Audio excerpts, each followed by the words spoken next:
Continuamos en la UNED y estamos en el grado de Historia Contemporánea de España. La parte primera, de 1808 a 1923. Y vamos a hablar de Alfonso XII. Comencemos a hablar por sus crónicas reales. Alfonso XII el Pacificador. Nació el 28 de 1857 en el Palacio Real de Madrid. Falleció el 25 de noviembre de 1885 en el Palacio Real del Pardo, Madrid. Fue bautizado con los nombres de Alfonso, Francisco de Asís, Fernando Pío, Juan María Gregorio y Pelayo. Está enterrado en la cripta real del monasterio del Escorial. Fue el séptimo hijo de Isabel II de los 12 que tuvo, aunque algunos nacieron muertos o fallecieron al poco tiempo de nacer, y fue el primer varón que sobrevivió. El rey consorte Francisco de Asís de Borbón, a quien tiempo atrás Isabel II le prohibió que accediese a su cámara, escudriñó con mucho detalle las facciones del recién nacido, de cuerpo endeble y cabeza grande, buscando rasgos que le convencieran de su paternidad. Como no quedó muy convencido, se negó a presentarlo ante la corte. Además, Francisco de Asís veía como sus planes de casar a la infanta María Isabel, popularmente llamada la Chata, tercera hija de Isabel II, con un príncipe carlista que provocaría la abdicación de su esposa, y él, la regencia del reino, se desvanecían con el nacimiento de un varón. Isabel II, ante tamaño desaguisado, tuvo que recurrir a la mediación de Sor Patrocinio, de gran ascendencia sobre su marido. Finalmente, Francisco de Asís se avino a presentar a su hijo putativo sobre una bandeja de oro ante la corte, no sin antes cobrar 1.000.000 de reales para realizar semejante esfuerzo. Una vez más, como ocurrió con los 5 hijos anteriores, logrados por Isabel II, se dudó de la paternidad de Francisco de Asís y en los corrillos se nombraba al príncipe con el apodo de el Puigmolteño, por considerar que su padre biológico era el capitán de ingenieros, Enrique Puigmoltó, amante de turno de Isabel II. Humorística y tristamente, este hecho contribuyó a renovar la viciada sangre de los Borbones. Antes de que naciera, el príncipe Isabel II había solicitado del Papa Pío IX que se dignara ser el padrino de su hijo. Sin esperar respuesta del Vaticano, el nuncio papal, Giovanni Simeoni, envió una larga carta cifrada a Roma sobre un asunto que podía desprestigiar a Pío IX.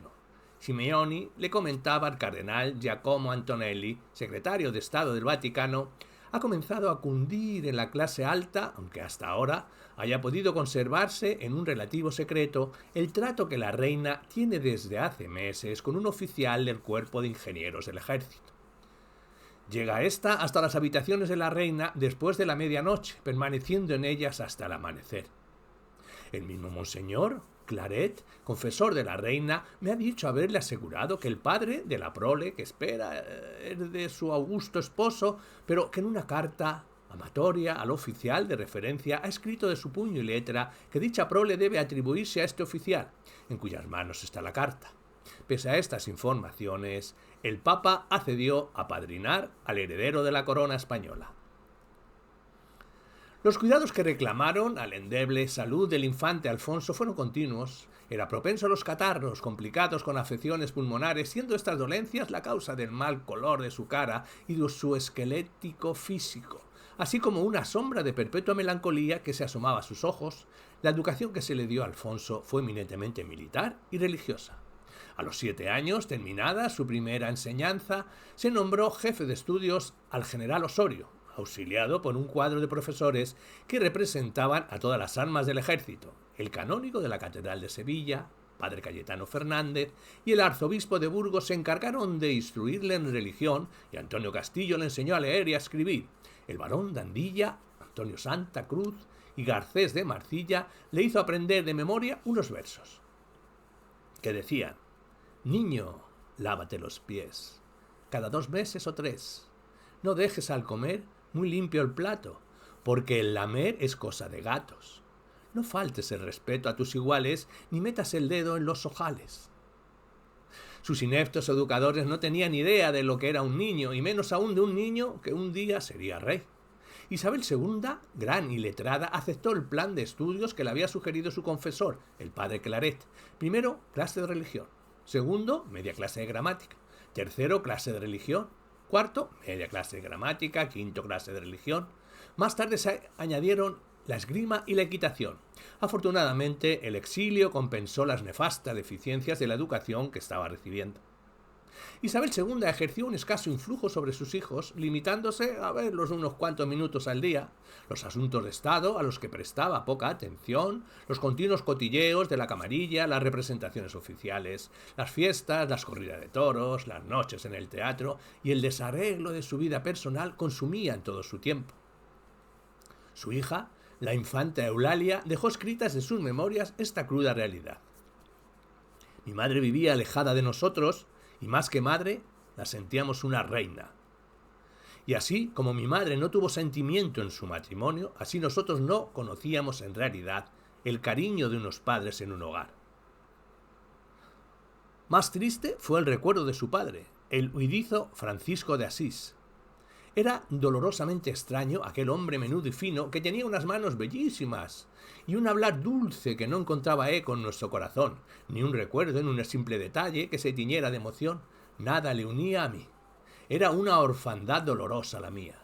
Habíamos sido ajenos el uno al otro y se hundió en las sombras dejándome apenas el recuerdo de sus manos, que nunca fueron paternales, y de su voz, que tan suave como era, jamás tuvo palabras de cariño para mí. Alfonso estaba próximo a cumplir los 11 años. Su salud fue mejorando hasta el punto de que, sin ser físicamente fuerte, practicaba con soltura la esgrima y la equitación. Sus dotes naturales y buen juicio suplieron, en la medida de lo posible, las carencias de la enseñanza que recibió. Aunque no desapareció la expresión de melancolía y tristeza que su rostro mostraba, pues, a pesar de su corta edad, fue consciente del desapego que existió entre sus padres y de la desordenada vida amorosa de su madre. La revolución de la Gloriosa de 1868 le sorprendió pasando el verano en Lequeito, como toda la familia real. Ese año partiría para el destierro, que ironías de la vida, le proporcionaría grandes ventajas educativas que en España no iba a tener, siendo el primer príncipe de Asturias que por imposición del destino se iba a educar en el extranjero y que cuando regresara del exilio le serviría de gran utilidad. Isabel II se dirigió al castillo de Pau, en el suroeste francés, que les había cedido Napoleón III como su lugar de residencia. A Isabel no le convenció el lugar por incómodo, añoso, descartado, frío y alejado de las principales vías de comunicación y que la condenaba al ostracismo más absoluto, por lo que cambió la residencia. La familia se instaló en París. La reina compró el palacio de Vasilevsky, hoy Hotel Majestic, cambiándole el nombre por el de Castilla. Su marido, Francisco de Asís, adquirió una hermosa residencia en Épinay-sur-Mer, cerca de París, viviendo en ella con su amigo Antonio Ramos Meneses, dedicándose lo que le quedaba de vida a componer música, leer, intrigar lo que podía y efectuar largos viajes que mitigaran la gran amargura de su vida, el no poder gobernar. Alfonso, a los 12 años, era un joven de cuerpo enjuto y mediana estatura, de carácter sencillo, ingenioso y reflexivo. Tenía una excelente memoria, bastándole a veces que le leyeran un texto en voz alta para repetirlo al día siguiente sin vacilación. Desde el primer día del exilio, José Osorio y Silva, duque de Sexto, 17 marqués de Alcañices, popularmente conocido como Pepe Alcañices, se convirtió, por expreso de Isabel II, en apoyo del príncipe Alfonso. El paso de Alcañices por la alcaldía de Madrid dejó un buen recuerdo. En 1868 se casó con Sofía Trobevsky, princesa de origen ruso y viuda del duque de Morny. La inteligente y bella Sofía fue una gran activista de la causa afonsina. Alcañices, que gastó su inmensa fortuna a favor de la restauración, tuvo el acierto de colocar al lado de Alfonso al conde de Morphy, más pobre que las ratas, pero con una gran sensibilidad y un espíritu muy cultivado. Ambos se asociaron para distraer a Alfonso de las mezquinas intrigas que imperaban en el Palacio de Castilla. A Alfonso no le pasaban desapercibidas las cosas que ocurrían en el palacio, pero sobre todo no veía con agrado la relación que su madre seguía manteniendo con Marfori, al que profesaba el más vivo desprecio. Cuando se enteró de que su imprudente madre se paseaba del brazo con Marfori, se llevó un profundo disgusto. En París, Alfonso ingresó en el Collège Stanislas, institución católica junto con un buen amigo, Julio Cañaveral, conde de Benalúa y ahijado del Pepe Alcañices, gracias al duque de Sexto, que le daba lecciones y consejos de política española, transmitiéndole sus experiencias personales, creció Alfonso con un amplio conocimiento de la realidad de su patria. El ambicioso y conspirador duque de Montpensier, que a toda costa deseaba ser rey de España, propuso a Isabel II a reconocer a su hijo si a él se le nombraba regente durante la minoría de edad del príncipe. Alfonso, enterado de la propuesta, le dijo a Alcañices: «Pepe, dile a mamá que yo jamás iré con Montpensier a ninguna parte». La respuesta impresionó a Isabel II, que había entregado a su madre, María Cristina, última esposa de Fernando VII, plenos poderes para trabajar a favor de la restauración. María Cristina, que siempre demostró preferencia por su hija Luisa Fernanda, fue la promotora en 1872 del Pacto de Cannes, lugar donde residían los Montpensier, en el que se acordó el reconocimiento de la legitimidad de Alfonso por parte de los Montpensier, la boda de este con una de las hijas del duque y la regencia del duque en caso de que la restauración se produjera antes de que Alfonso alcanzara la mayoría de edad. Pepe Alcañices comprendió que el regreso a España de Isabel II como reina sería imposible y que las esperanzas de que los Borbones volvieran a reinar debían centrarse con Alfonso. Con gran visión política, en contra de la opinión de Marfori, consiguió convencer a Isabel II de que abdicara de los derechos de la corona en su hijo. Y el 24 de junio de 1870, Isabel II hizo testamento y al día siguiente, en el Salón de Palacio de Castilla, en la parisina calle Clébert, tuvo lugar la solemne ceremonia de abdicación. Faltó Francisco de Asís, al que no se pudo convencer para que asistiera al acto. Alcañices, viajero entre Madrid y París, consciente de que la restauración no podría llevarla a cabo los palaciegos y cortesanos, se dedicó a captar adeptos entre todas las clases sociales. Militares descontentos, aristócratas, políticos, pintores, poetas, escritores, toreros, cómicos y gente del pueblo llano. A todos los trató con afabilidad y cortesía, prometiéndoles venturas para el futuro, corriendo de su bolsillo los cuantiosos gastos que originaba el mantenimiento de la maquinaria propagandística. Pepe Alcañices, antes que súbdito, se sintió padre espiritual de Alfonso, que siempre guardó a su fiel amigo un gran afecto, haciéndolo depositario de su máxima confianza. El duque de Sexto fallecía el 30 de diciembre de 1909, arruinado y aislado de la sociedad palaciega. María Cristina, segunda esposa de Alfonso XII, no quiso verle en palacio por hacerle culpable de la vida disipada que había llevado su esposo, cuando fue él, sin lugar a dudas, la pieza fundamental del regreso de los Borbones. La candidatura de Leopoldo Hohenzollern Sigmaringen, olé, olé, a ver si me eligen, al vacante trono español, provocó la guerra franco-prusiana librada entre 1870 y 71. Ante las malas noticias que llegaban del frente, Isabel II decidió abandonar París y trasladarse a Ugalte, pequeño pueblo pesquero de la costa de Normandía. La noticia de que Napoleón III había sido derrotado y hecho prisionero en Sedan, en la zona de las Ardenas, convirtió a París en un caos, cayendo todo el entramado napoleónico y proclamándose la República.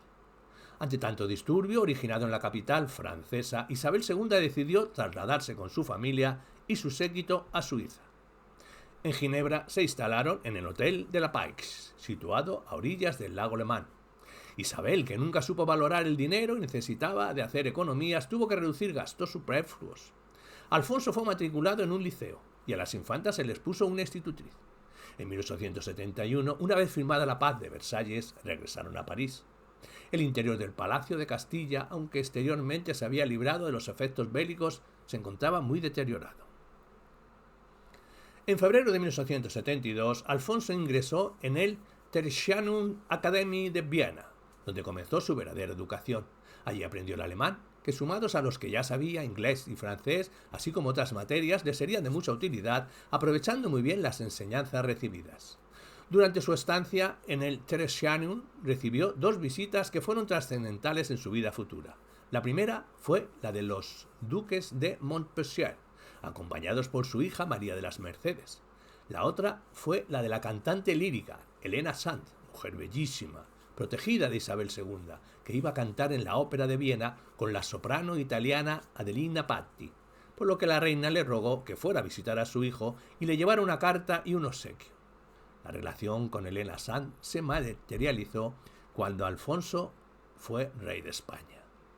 Hay un aspecto en la vida de Alfonso que preocupó mucho a Morphy, encargado de supervisar los estudios del príncipe, por lo que le escribe a Isabel II. No es conveniente que vuele demasiado pronto en cierto terreno, con la vehemencia que tienen los placeres que le agradan, aun cuando para otras cosas es frío de carácter, su naturaleza e inteligencia se marchitarán sin dar fruto y con más detalles. Si el príncipe, al concluir verdaderamente su desarrollo físico e intelectual, se casa con una mujer virtuosa, de quien esté enamorado y le sepa llevar, creo que será muy feliz y llegará a ser un gran hombre, como sus ilustres predecesores. En cambio, si se lanza una vida tempestuosa, creo que no se casará o tal vez tendrá, vuestra majestad, gravísimos disgustos por ese camino. Su porvenir depende más de su carácter, de su inteligencia y de su tacto para manejar a los hombres que no de sus conocimientos puramente científicos en el arte militar. El curso de 1874 será el último que pase el infante en Theresienstadt de Viena. Estos 2 años fueron bien aprovechados por Alfonso, tanto en lo cultural como en la apertura de su mente hacia nuevas formas de convivencia que le permitieron relacionarse con personas que no pertenecían a su servicio. En las cartas que enviaba a su madre, comentaba pensamientos que demostraban la madurez que había adquirido. Tienes razón, si algún día voy a España, será para ser el padre de todos los españoles, no para adular las pasiones de unos y otros. Cuando se enteró que se había proclamado la República, escribió: con que ahora somos todos ciudadanos. No te importe eso nada, pues teniendo paciencia y trabajando mucho para ser digno del puesto al que estoy destinado, ya llegará el día en que iremos todos juntos a España. Antes de ingresar en Saint-Druge, se decidió que Alfonso hiciera un viaje por varias capitales europeas acompañado por alcañices y 2 servidores. En Londres visitaron los museos y monumentos, visitando los astilleros. El almirantazgo le invitó a asistir a unas maniobras navales en las que se utilizó fuego real. Allí conoció y trató con importantes personalidades, el príncipe de Gales, el duque de Teck. En Bruselas almorzó con el rey Leopoldo. Visitó Berlín, Múnich y Essen, donde visitó las fábricas Krumm, y cuando regresó a París le esperaban en la estación su madre y Cánovas del Castillo, a quien contó con todo detalle las impresiones de su viaje. 8 días más tarde volvía a Gran Bretaña para ingresar en Saint-Druge. La disciplina militar en Saint-Druge era dura y Alfonso le escribía a su madre: a las 6 diana, de 7 a 8 ejercicio, de 8 a 9 desayuno, de 9 a 11 clases, de 11 a 1 estudio, de 1 a 2 segundo ejercicio, de 2 a 3 lunch, de 3 a 4 ejercicios corporales, de 4 a 5 y media estudio práctico, a las 7 y media comida. Y añadía: ya ves que no se pierde el tiempo. Los sábados las clases acababan a las 10 y media, disponiendo los alumnos del resto del día libre, aprovechando para ir a Londres a efectuar sus compras, distante a unos 70 kilómetros. Alfonso también los dedicaba a visitar a la destronada Eugenia de Montijo y a su amigo Luis Napoleón III y a otras personalidades. La simpatía innata de Alfonso hizo que se granjeara la amistad de sus compañeros, con los que comía con frecuencia asistiendo a las fiestas que organizaban. El general carlista Ramón Cabrera, el tigre del maestrazgo, que vivía cerca de Saint-Just, después de varios contactos, se entrevistó con Alfonso. Este acto, aparentemente de poca trascendencia, fue la clave para que Cabrera reconociera a Alfonso XII, ya proclamado rey, como mi rey soberano, como legítimo heredero del trono español. El ejemplo de Cabrera desencadenó el abandono del campo tradicionalista de muchos partidarios del pretendiente carlista a la corona española: Carlos María Borbón y Austria Este, Carlos VII, privando el ejercicio carlista de relevantes personalidades y siendo aquel despojado de los empleos y honores que se le habían concedido.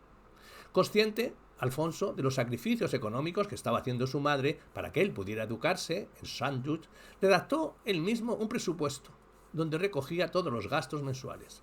Supo lo que era hacer economías y valorar la importancia del dinero, por lo que el 30 de diciembre de 1874 embarcó en Dover, para Francia, ignorando que ese mismo día se había producido un levantamiento militar en Sagunto, liderado por el general Martínez Campos, que se le proclamaba rey de España.